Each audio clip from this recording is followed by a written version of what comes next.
how's it going, ladies and gentlemen? Welcome to Catching Cars. My name is Isaiah, and this right here is the key to our test vehicle, of course, which is a 2022 Toyota Yaris. So we're gonna go ahead, hit the Autobahn, get in a little acceleration run, and I'm gonna come back and tell you guys what I think of this vehicle.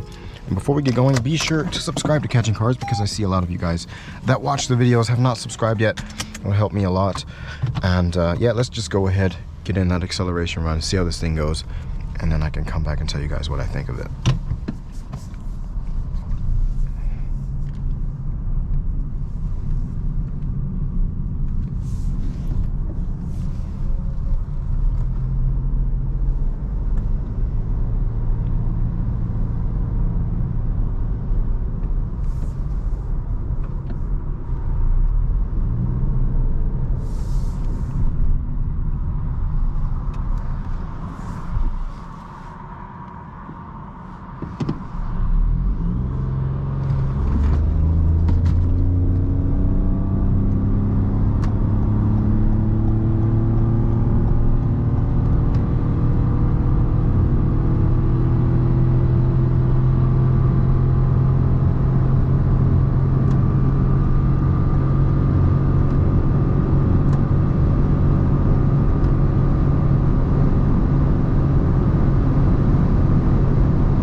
And that is the limiter right there.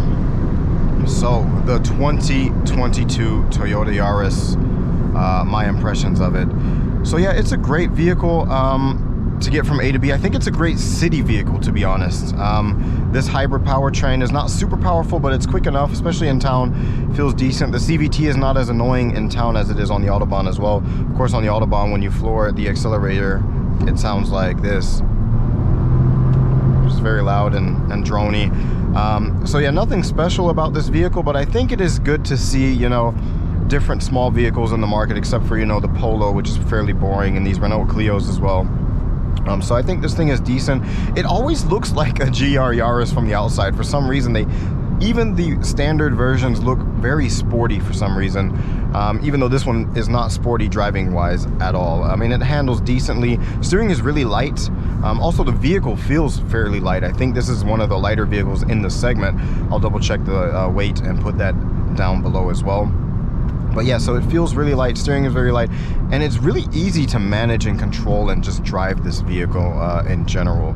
It just feels like yeah, really easy car to drive. I think this would be a great first vehicle for some people, or for older people that just want to get from A to B in town, or maybe on some country B roads, and don't use the Autobahn too much. I mean, it gets up and goes on the Autobahn as well. Like, I can keep up with traffic, no problem. Yeah, easy.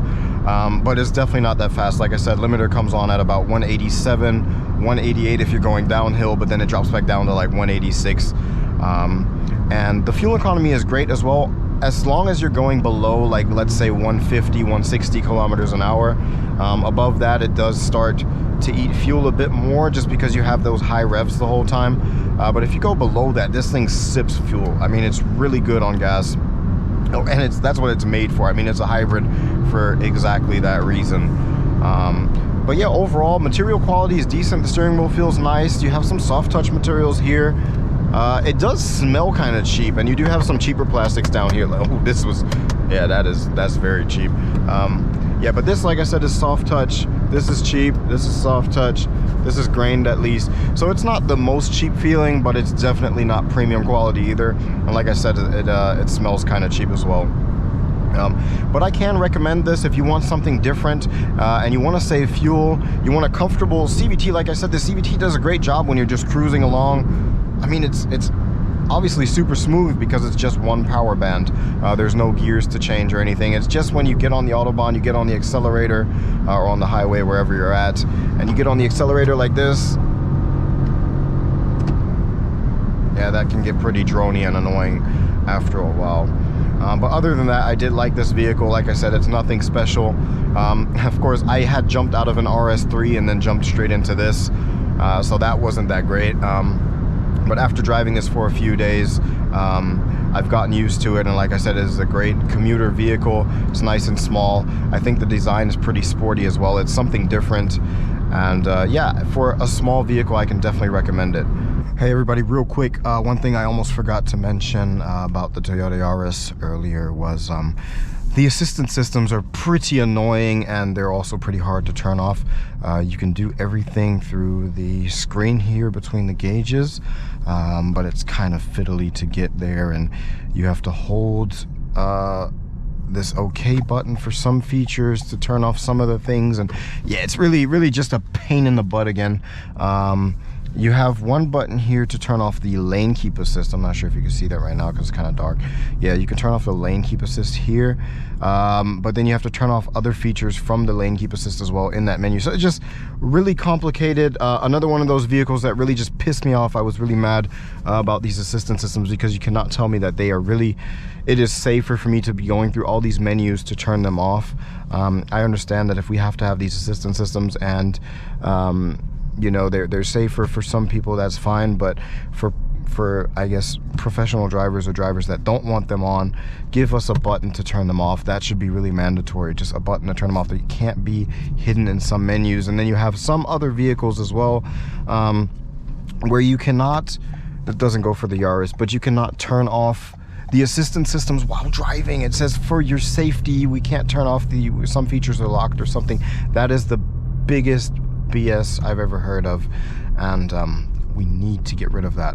There has to be a way, but yeah, so much for that, so much for the rant, and the video is effectively over.